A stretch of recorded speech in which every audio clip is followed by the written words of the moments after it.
So last time we left off, I mentioned I'll let you know how or which people are getting into positions. And I stumbled across a position of power, and I stumbled across a channel that I had actually forgotten about, and I encountered a while back when it was smaller.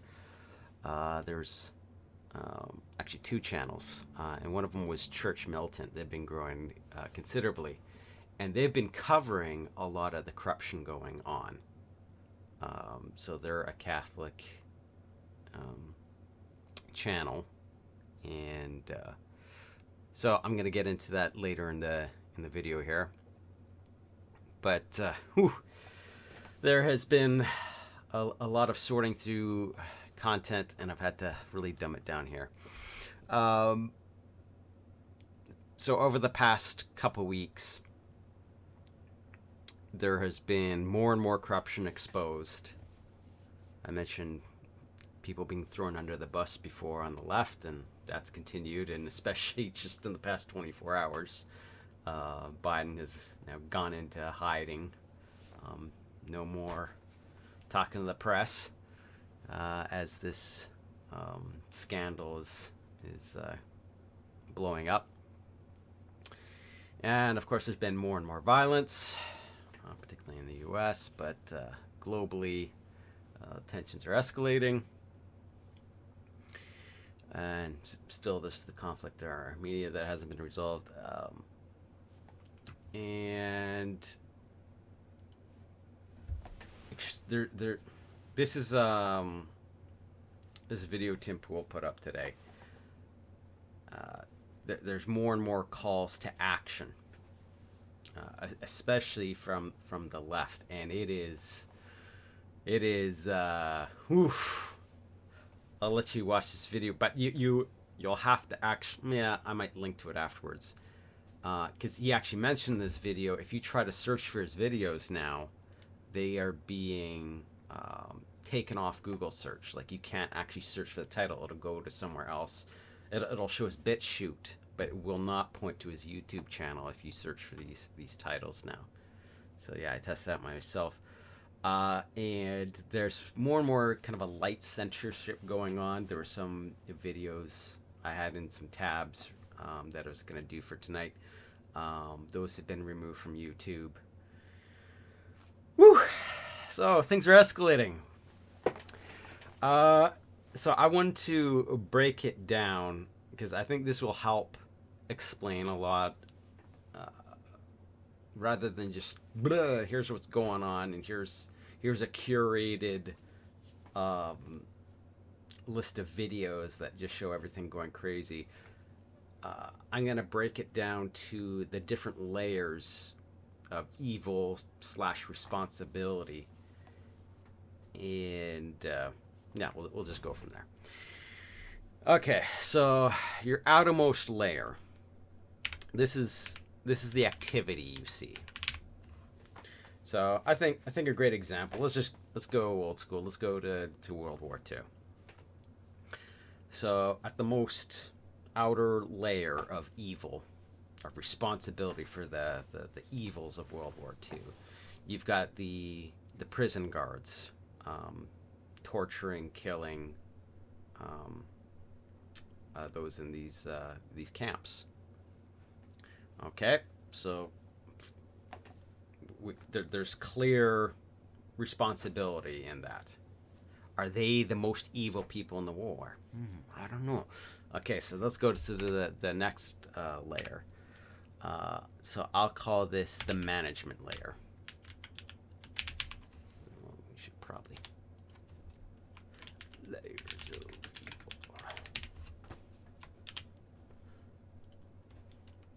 So you have officers in charge of these camps, ordering these executions or punishments or whatever. So are they more or less evil than the ones carrying out the orders?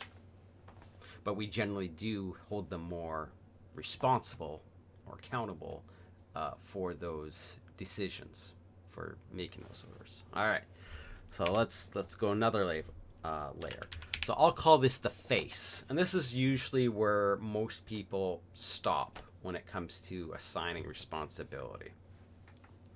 So these are the politicians, the faces, the heads of countries, the heads of a conflict. So these are your Hitlers. Or in the case of, let's say, let's put this into current terms. I'll bounce between World War II and current terms. So activity would be these rioters that are throwing bricks, Molotov cocktails, beating people up, shooting people. Okay, so let's say specifically Antifa members. Right? And then you've got so you've got heads within Antifa. They're handing out bricks. They're whatever they're doing, they're riling the people up to do that activity. And so often you'll have these people won't be caught, and it will be the activity level members that are the ones that are caught. So here there was, I can't remember the exact example, but yeah, someone was given something that's it's just a small firework, but it was like pretty powerful, and he threw it and created considerable explosion. And he's like, I didn't know it was, you know. So the management weren't caught in that example. Anyway, so now what would be the face of this movement in the public's eyes? Well, I would say the high level politicians like Kamala Harris, Biden, saying, you know, there needs to be justice, social justice. And so as this pans out, there's going to be, you know, you're responsible for this. There's going to be finger pointing. So now that most people are in line, that they like get it to that level. Now, as we go deeper, this is where you start getting to conspiracy theories, because there's actual conspiracy, people conspiring. That's not a theory. That's reality. People conspire. But it's when you don't necessarily have the information. You're just trying to put the pieces of the puzzle together based on what you do have, and you have your theory of what the conspiracy is. The fact that there are conspiracies is not a theory. It's the ideas about what the specific conspiracy is. Okay, so what's the next layer after that? This is, I'm going to call the backers. And so in World War II, you had a number of different. So it's almost like there's a bell curve or pyramid, whatever you want, triangle shape. So in terms of responsibility and profile, it peaks at the face, and then it starts going back down. So backers are sort of like the management, but on the back end of, and on the downslope of visibility and responsibility in most people's eyes is all these. Well, for example, the Catholic Church kind of half-heartedly was involved with the Nazi Party. There's all kinds of U.S. companies that had some questionable relationships financially with Germany at the time during World War II. So these ones are harder to pin the responsibility down. So in current times, you've got individuals like George Soros. And of course, there's tons of conspiracy theories about George Soros and others like him, but it's not a conspiracy that yes, he is a backer of the amongst these layers. How much responsibility, and yeah, how much he can lay at his feet, that's another conversation. But yeah, there's the backers layer. And then, and this one we could break into further layers, but we're not going to do that tonight. I'm going to call them the manipulators.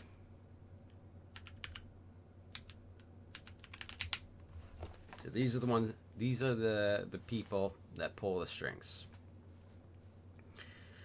And of course, now you get really big into conspiracy. And like I said, there's layers. So I would say someone like a Jeffrey Epstein would be on kind of the more on the upper layer. I don't think he was fully aware of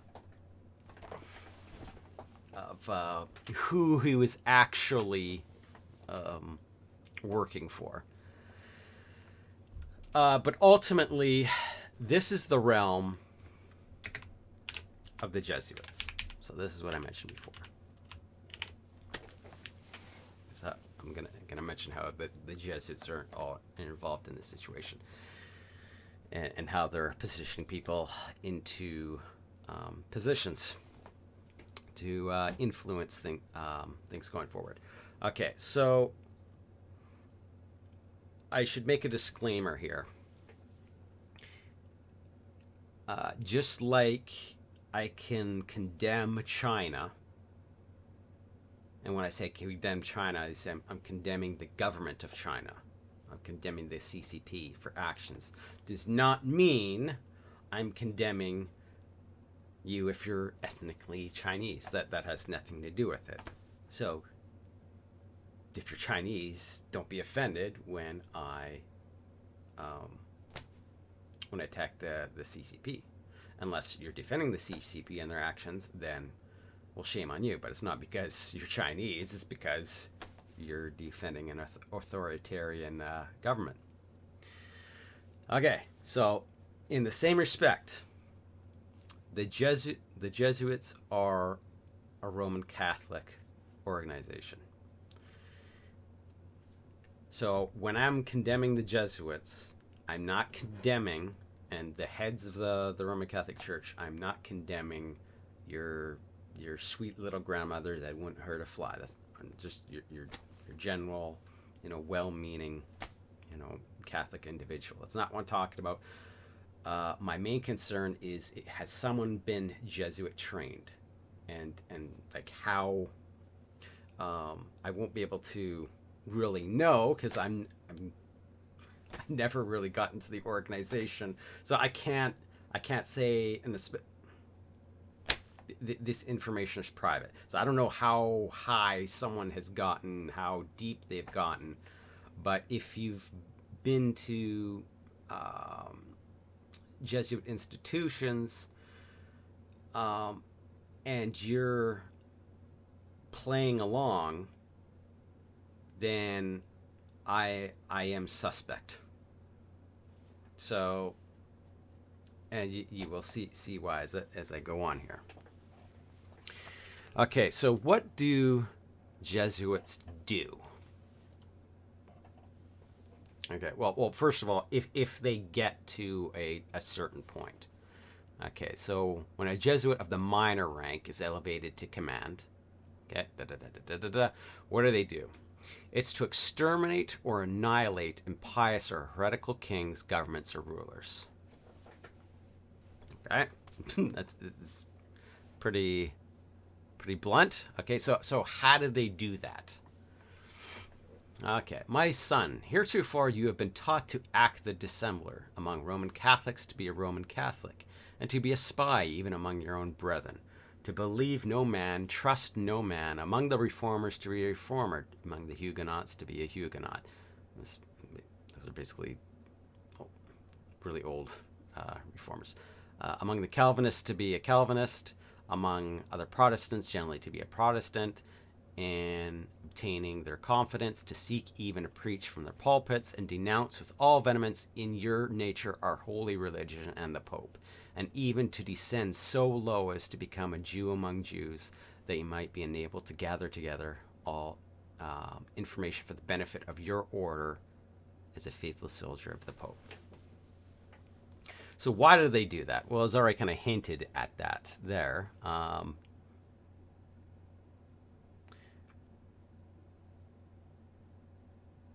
wish I would have highlighted it ahead of time, because it basically just keeps spelling it out in service of the Pope.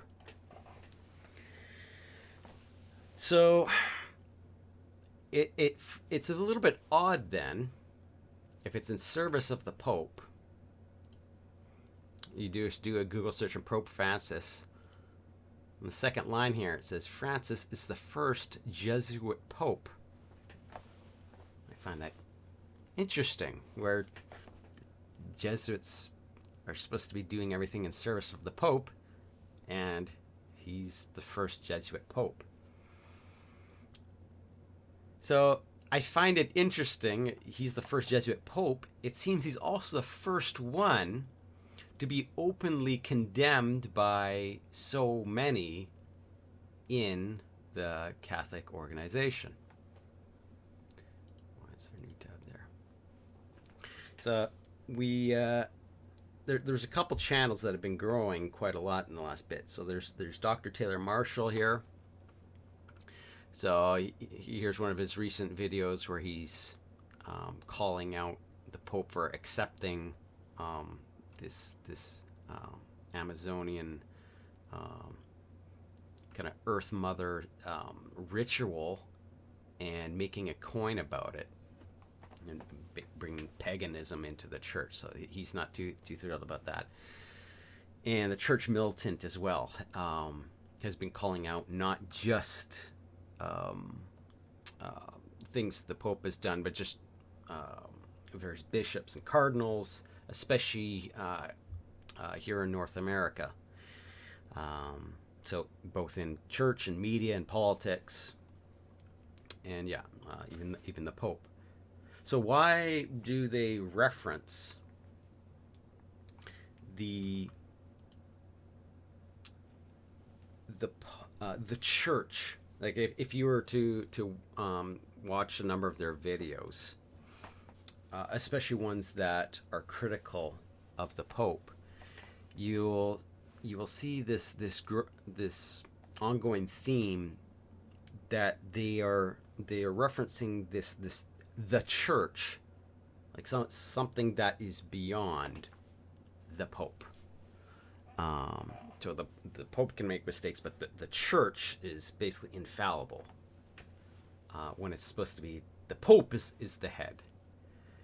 And so I find it interesting that he's the first openly Jesuit Pope, and he also seems to be the first Pope that is openly being countered by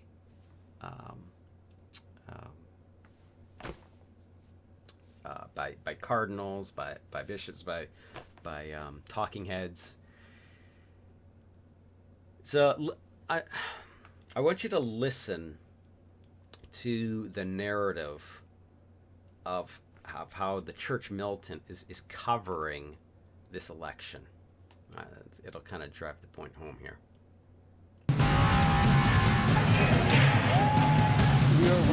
Turn off the noise. Tune into Campaign 2020, your better choice for live coverage of Election Night 2020. A powerhouse of expert Catholic vote analysis. The most informed coverage from a world-class Catholic news team. Brad Eli, Christine Niles, and Emmy Award-winning Michael Forrest. Tracking the race to 270 from a Catholic perspective.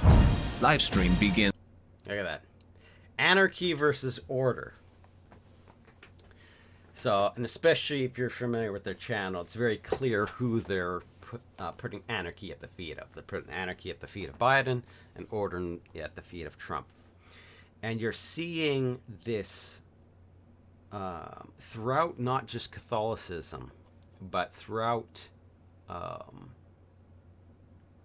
guess you say, contemporary Christianity, is this heavy push to vote and to vote for Donald Trump. And But you see this false dichotomy being set up. Now, if you want to see some really good coverage of this this playing of both sides, because the church militant and yeah, especially the church militant, calling out all the corruption, and they're appealing to this perfect church, perfect ideal. Sorry, I'm off frame here. And calling out this corrupted evil. And so on one hand you got, where's my hands there? There we go. You got Biden, corrupted anarchy. Trump, he's defending the unborn. He's the righteous. He's going to bring order. And and of course they are very pro. What's her face? I brought her up last time. But the new Supreme Court nominee, Amy, what's her face? Of course, very pro her. Oh wait, there's a perfect video to really nail this home. Hopefully YouTube hasn't got rid of it. It's Freedom Tunes. Yes, Amy Connie Barrett. Here we go. She's gonna take our birth control! Ask her the question! Miss Coney Barrett, do you now or have you ever had more than 2 children? I have 7. 7? What kind of an answer is... Let me see your notes. Ah!